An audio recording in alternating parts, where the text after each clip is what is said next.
Энэ бол миний өөрийн хүлээдэг барилга. За, Эвийн голын нэрт зурч эрдэшээ хөлбөр гэдэг нэг ийм хөлбөр байна. Эвийн.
За ингээд наран цогтгоо хөлбөрийн япраас хичээе.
Тэгээд энэ алтан нурууны наацаад бас хоёр өөр янзын цуврал үлдээд Эвийн голд одоо бас хэд удаа очсон Монголоос тийшээ очиж бас адил төст ялангуяа тийм дураанхаачууд амьдардаг, туваа араанхаачууд амьдардаг хамдгаад хансын нутгаар явж байхдаа бас энэ урын сангаа байжуулъя гэж бодож бас ганц нэг айтиндээс одоо нэмж сурсан юм аа. Тэрнээсээ үзүүлбэл энд шинээр сурж байгаа залуучууд бас хэрэгтэй байж магадгүй гэж бодоод тэ сонсгоё.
Уучлаарай би бас нэгдүгээр хахан аяг үлээхээр бас жаа яагаад. За тэгээд энэ цуурыг манай хураахачууд модон цуур, хоолойн цуур гэж хоёр ангилж байгаа шүү дээ. Нэг нь биеэрээ хөгжим хийгээд байгаа хөөмийг бас л адилхан цуур гэж нэрлэдэг. Тэгээд одоо энэ цуурын техникийг, цуурын багтаамжийг бас сайжруулах гэж бодоод бас нэг ийм өөрийн нэг оролдлого хийсэн юм байна.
Бас нэг аюулгүй нэмж үлээ энэ болохоор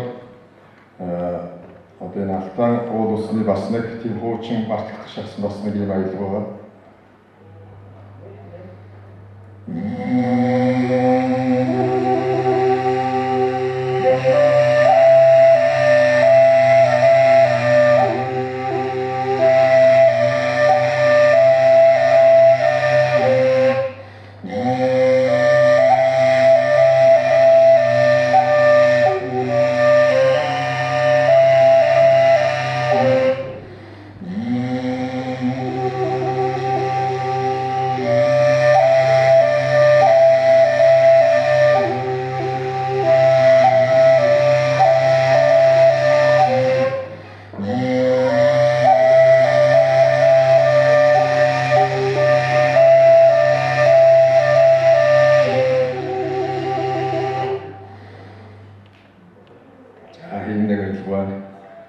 За одоо бас нэг өөр аюулгүй сонсгоё.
аялгын нэр ямар вэ? Саяын аялгуу уул усны цуура. Уул усны цуура гэдэг аялал. Би одоо нэрийг мартаад байсан байна уучлаарай. За түрүүчэн нөгөө баяжуулсан гэдэг тогсоо яваа тэрний нэрийг Балчин гэж.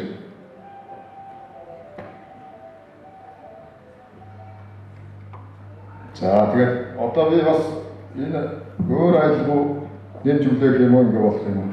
Өөр аялгуунууд бол байгаа л да. За манай багш наран цогтын нэг саксуу залуу гэдэг аялгуу байдаг. Тэгээд тэр аялгууг нь бас тэр миний тэр уртхийгээр нүүлэх гэдээ бас үзье.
За бас нэг хуучин аялал байна одоо санаанд орсон дэр нөлөөч.